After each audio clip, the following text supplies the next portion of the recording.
आपने अपराध की बात की। मैं दो इंसिडेंट्स आपसे इसलिए पूछ रहा हूँ कि सिस्टम में जो फ्लॉज हैं उनको दूर करने में कितना वक्त लग सकता है और वो कितने ज़्यादा गहरे हैं।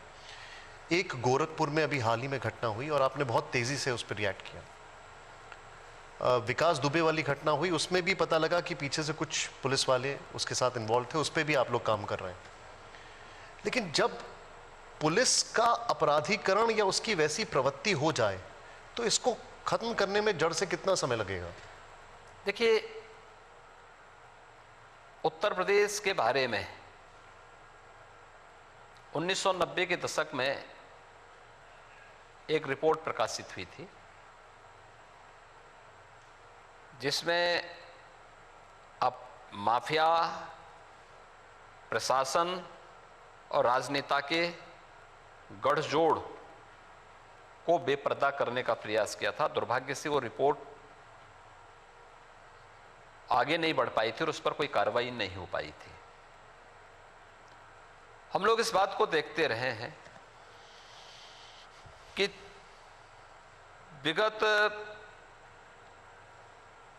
1.5 दशक से यूपी के अंदर, लगभग 1.5 दशक से उत्तर प्रदेश के अंदर जिन लोगों ने सत्ता पे काबिज हुए हैं, इन लोगों ने प्रशासनिक मशीनरी के स्तर को भी गिराया, शासकीय सेवाओं को पूरी तरह उनका राजनीतिकरण किया,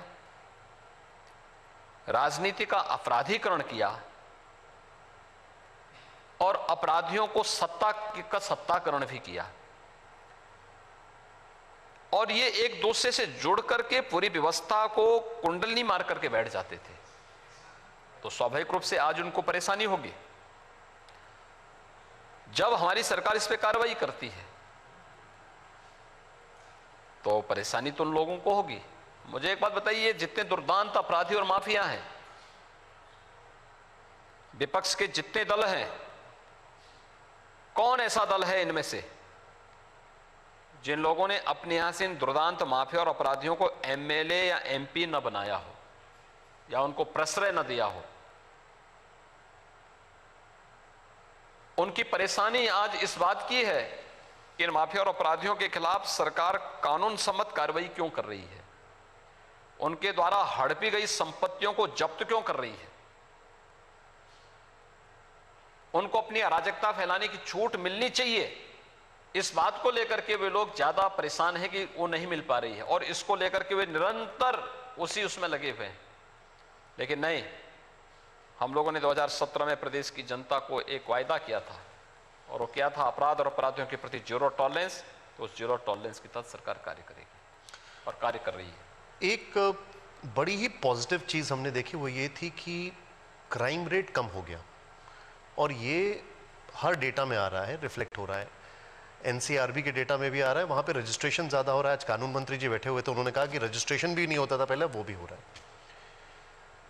मेरा सवाल ये है कि उत्तर प्रदेश में महिलाओं ने बहुत वोटिंग की पिछली बार, 3% पुरुषों से ज़्यादा की, लेकिन हर 2 घंटे में एक महिला के साथ बलात्कार की रिपोर्ट आती है, बच्चों के साथ 90 मिनट में आती है। मैं ये जानना चाहता हूँ, ये मामला सामाजिक ज़्यादा है या प्रशासनिक? कहाँ कमी है? देखिए, जब समाज सरकार के पीछे चलता है तो समाज कभी स्वावलंबी नहीं हो सकता। जब समाज नेतृत्व करता है और सरकार पीछे खड़ी होकर के उसको बैक करती है तो समाज हमेशा प्रगतिशील होता है, स्वावलंबी होता है। बहुत सारी ऐसी बुराइयां हैं जिनके प्रति अभी भी व्यापक जागरूकता की आवश्यकता है। केवल सरकार के भरोसे नहीं, सामाजिक संगठनों को, सांस्कृतिक संगठनों को, धर्मार्थ संगठनों को इस दिशा में प्रयास करने होंगे। देखिए, भारत की जो व्यवस्था थी, परंपरा थी कि गांव की बेटी सबकी बेटी, ये भाव क्यों समाप्त हुआ? अगर ये भाव सबके मन में हो कि वह गांव की बेटी है तो सबकी बेटी है, सबको उस भाव के साथ गांव की बहन है तो सबकी बहन है, सबको उसके साथ उस प्रकार का जो है सम्मान का भाव, उनके प्रति वही श्रद्धा और आदर का भाव होना चाहिए। कहीं ना कहीं ये संबंध आहत हुए हैं, उसमें कमी आई होगी। इन संस्कारों में कोई ना कोई कमी किस स्तर पर हुई है, इसकी मुझे लगता है कि समीक्षा जरूर होनी चाहिए। लेकिन सरकार अपनी जिम्मेदारियों से भाग नहीं सकती है, और इसीलिए हमारी सरकार ने आने के तत्काल बाद एंटी रोमियो स्क्वाड का गठन किया था। हमारी सरकार ने इसलिए मिशन शक्ति का एक विशेष अभियान प्रारंभ किया, महिलाओं की सुरक्षा, उनके सम्मान और उनके स्वावलंबन को लेकर के। ये तीनों कार्यक्रम एक साथ चलेंगे तो हम महिला सशक्तिकरण के लक्ष्य को प्राप्त कर पाएंगे। महिलाओं की सुरक्षा भी होनी चाहिए, उनके सम्मान की रक्षा भी होनी चाहिए, और उनके स्वावलंबन के लिए भी कार्यक्रम एक साथ बढ़ने चाहिए। और यही हमारा मिशन शक्ति का कार्यक्रम यूपी के अंदर चल रहा है। मुझे लगता है उत्तर प्रदेश पहला राज्य है जो मिशन शक्ति के इस कार्यक्रम को बहुत अच्छे ढंग से आगे बढ़ा रहा है। सुरक्षा की दृष्टि से हम लोगों ने 1567 हमारे जो थाने हैं उन सब में महिला हेल्प डेस्क की स्थापना की। कोई महिला शिकायत करता आती है, थाने में जाती है, थाने में पहले से एक महिला पुलिस अधिकारी उसके लिए बैठा होगा, किसी भी समय उसके लिए बैठने का एक कक्ष होगा, वहां वो बैठेगी और महिला अधिकारी वहीं उसकी बात सुनेगी। वहां सीसीटीवी कैमरा होगा, वहां बैठने की व्यवस्था होगी, सोफा कुर्सी सभी कुछ होंगे, पानी पीने की व्यवस्था होगी, वो कागज होगा, पेन होगा, सब कुछ जो भी अगर वो एप्लीकेशन नहीं वहीं पे उनको लिखने की कार्रवाई भी सब कुछ हो जाएगी। फिर हमने 350 तहसीलों में इस व्यवस्था को लागू किया। वर्तमान में हमारे सभी 59,000 ग्राम पंचायतों में हर ग्राम सचिवालय में या ग्राम पंचायत घर में हमने एक कमरा इसके लिए आरक्षित किया है, जहां पे हर दूसरे दिन या तीसरे दिन एक महिला बीट पुलिस अधिकारी, हमारे पास 30,000 महिला अधिकारी और पुलिस आरक्षी, महिला पुलिस आरक्षी हैं। हमने पिछले 4 वर्षों के अंदर जो भर्तियां की उसमें इतनी बड़ी संख्या में ये भर्तियां भी हुई हैं। उन सभी लोगों के लिए एक व्यवस्था बनाई गई है कि वे जाएंगे, एक ट्रेनिंग हुई कि वे जाएंगे गांव में, अगर किसी महिला के सामने सुरक्षा का कोई संकट है तो उसका निवारण करेंगे। और संकट दोनों प्रकार का हो सकता है, वह बाह्य सुरक्षा भी हो सकती है और आंतरिक घर की सुरक्षा भी हो सकती है। दोनों की दृष्टियों से हमें इसको ध्यान में रखना होगा, और उसी को ध्यान में रख करके हम लोग एक तो इस अभियान को चला रहे हैं कि वो जाएंगे, उनकी शिकायत सुनेंगे, उसके निवारण करेंगे एक, लेकिन साथ साथ शासन की वे योजनाएं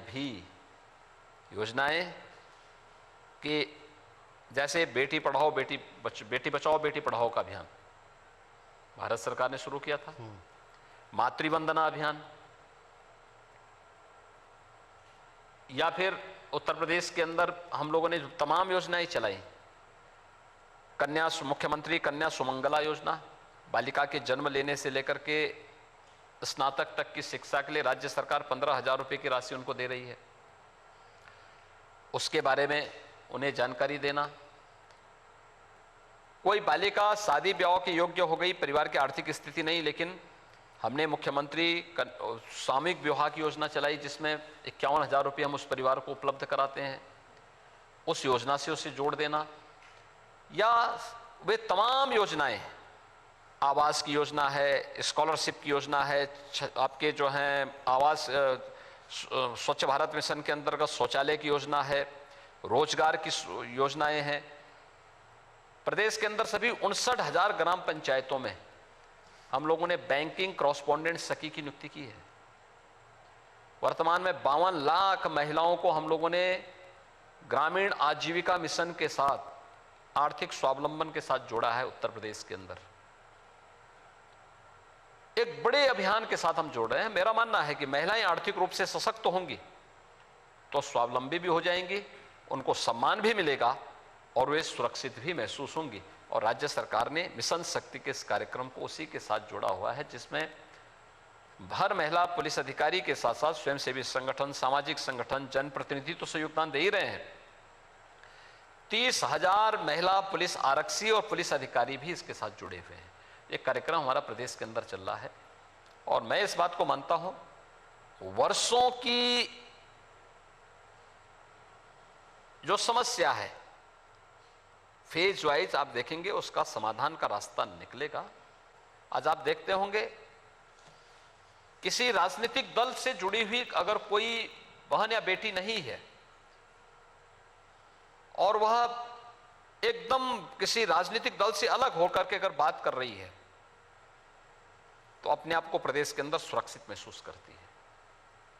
कहीं आप यहां तो लखनऊ में तो भी गनीमत है, पश्चिमी उत्तर प्रदेश के अंदर क्या हालात थे 2017 के पहले।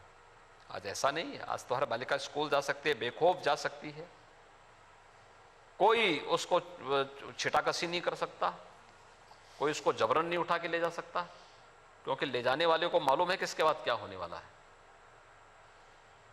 इसलिए हर बालिका, हर बहन और हर माता आज के दिन पे प्रदेश के अंदर अपने को सुरक्षित महसूस कर रही है। और मैं इस बात को मानता हूं कि अगर फिर भी कहीं कोई चीज रह जाती है इन सब मामलों को लेकर, क्योंकि ये केवल एक महिला की सुरक्षा से जुड़ा हुआ मुद्दा नहीं, उनके स्वावलंबन और उनके सम्मान से जुड़ा हुआ मुद्दा नहीं, अंततः ये समाज की सुरक्षा से जुड़ता है, समाज के सम्मान से जुड़ता है और समाज के स्वावलंबन से जुड़ता है, तो सरकार उसमें कोई कोताही नहीं बरतेगी।